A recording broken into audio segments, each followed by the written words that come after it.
Welcome back guys, and thanks for joining me on Maria Island. Now I'd like to talk about an interesting little animal known as the Tasmanian Bettong.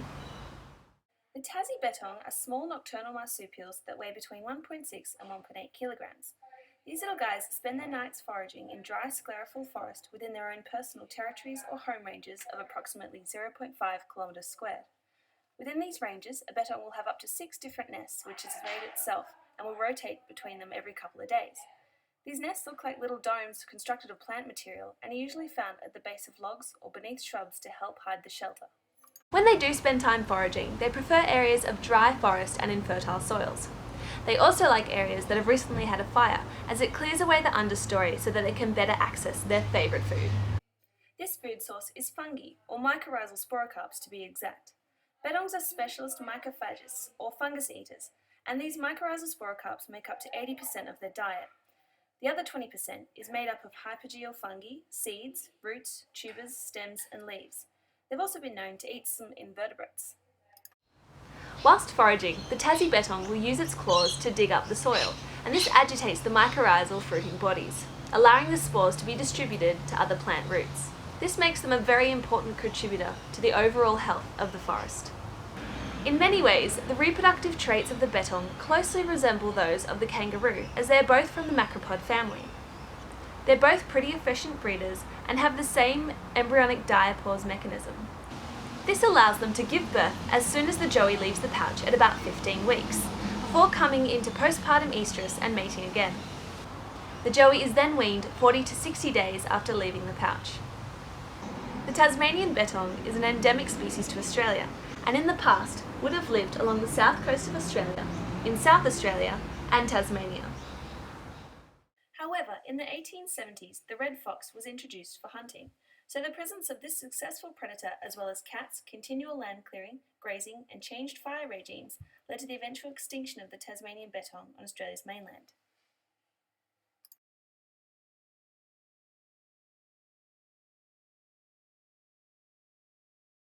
However, over this long period of time, only haphazard monitoring was done, which means that population numbers were largely estimated.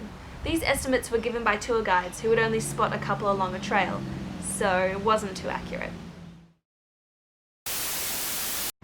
Which begs the question, what impacts could Tasmanian devils have on this fantastic island's bettongs? Because devils are carnivorous, the obvious question is, do devils eat bettongs? And the answer to that is no, because they are predominantly scavengers. The only reason they might hunt bettongs is if there was a carcass shortage.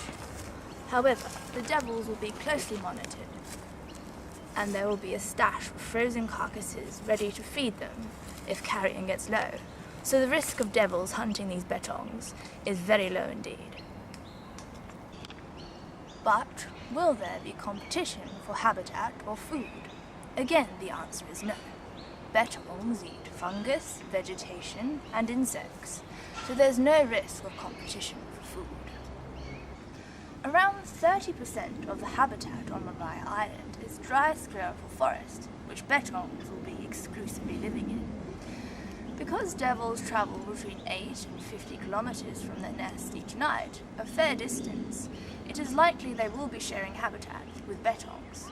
However, devils are habitat generalists and can use 100% of the space, so competition should be quite low. Because Maria Island is fairly small, covering only 97 kilometres squared, it restricts the numbers of devils that can be put on the island. The Save the Devil project estimates that 120 devils would be the maximum sustainable number, and that they will relocate any individuals exceeding this number. So the risk of habitat competition is again very small.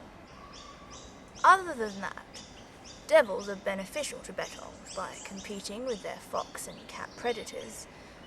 So in summary, devils and bettongs should get along rather marvellously.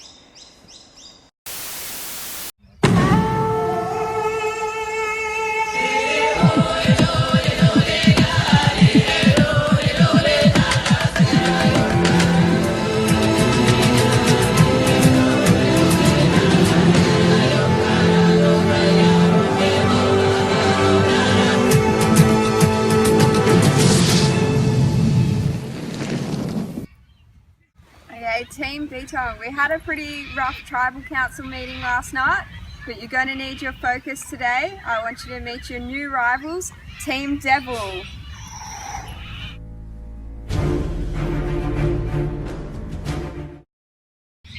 What? Who's going to monitor this? What if they enter our camp? They'd better not take over our camp. The challenge this week is a spy challenge. Your job is to spy and monitor on the other team and make sure they don't come into your camp, the Sclerophyll Forest. The winning team gets immunity for this week, whereas the losing team will have to vote a member out of their tribe. Team Beat-tong, you have a head start. Here is your gear to spy and monitor on Team Devil. Use it wisely and good luck. So the surveys work by putting out these cameras. We've got a whole line of them, each about 50 metres apart, running this way into the forest. Now each of them are fitted with an infrared flash and fastened to the tree about 1.5 metres above the ground. Now to make sure we get them into an area, we're putting a mutton bird scent oil just in front of the camera, so we can get some better shots. Now the cameras are programmed to take 3 pictures in quick succession when it senses movement.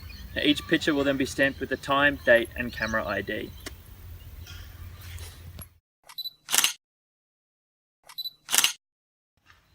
The camera surveys are working well, almost too well. The devils aren't even here yet and I feel like all we're doing is monitoring ourselves. We just keep getting caught every single day. Unfortunately for Team Beat-tong, they're just out of time to plan anything else. Here come the devils. We're coming in hot and need to start off strong. We're going straight for trapping. The Beat-tong have been leaving diggings around their camp, so we should be able to use this to place their traps without a problem. We're going to put out 52 traps over 5 nights and record as much data about the individual as we can before releasing them. We've even decided to take some blood samples so we can monitor the genetics at the same time. Let's check back in with Team Beat-tong and see how they're going. It just doesn't make sense. We're recording the devil data fine, but we're still recording our own data too. There's no way we can win this challenge if we keep monitoring ourselves. So we tried to put in a spotlight survey to help us out. We set out a transect and drove along the same route for a few nights and recorded all the mammal species that we saw. We had to abandon that though. The results weren't promising and it turns out the light in the vehicle were affecting the activity of the animals we were seeing. Turns out Beat-tong aren't good drivers either.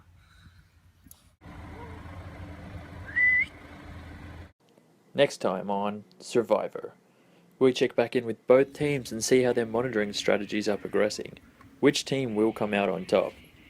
And we find out just how those Beat-tong are faring with their new devil neighbours.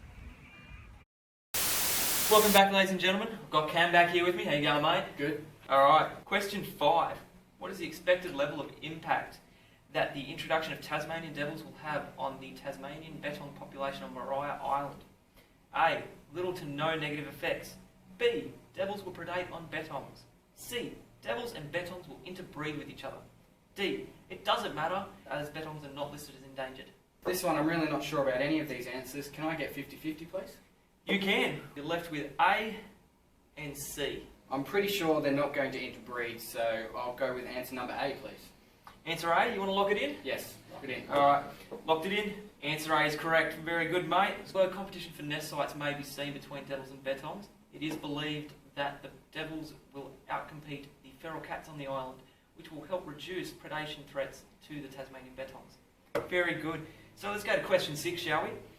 What is the ideal habitat range and population size for the conservation of Tasmanian Beat-tongs on Maria Island? A. 33 kilometres squared and 500 to 1,000 individuals. B. 33 kilometres squared, 200 to 300 individuals. C. 230 kilometres and 200 to 300 individuals. Or D. 230 kilometres and 500 to 1,000 individuals. I actually know this answer. It's B. There's only 30 kilometres of suitable habitat on Maria Island, so that size allows the management team to fence off the area and exclude the Tasmanian devils from competing for the habitat, and also removes predators. So B. B. You want to lock it in? Lock it in. Lock B in. It's correct again. Look. Alright, question 7. Which of the following is not a trigger point outlined in the Tasmanian Beat-tong management strategy for Maria Island? A. Population falls below 100 individuals. B. Reintroduction over 3 consecutive years. C. Tasmanian devil population decreases. Or D. Homozygosity increases to a level higher than 0.5.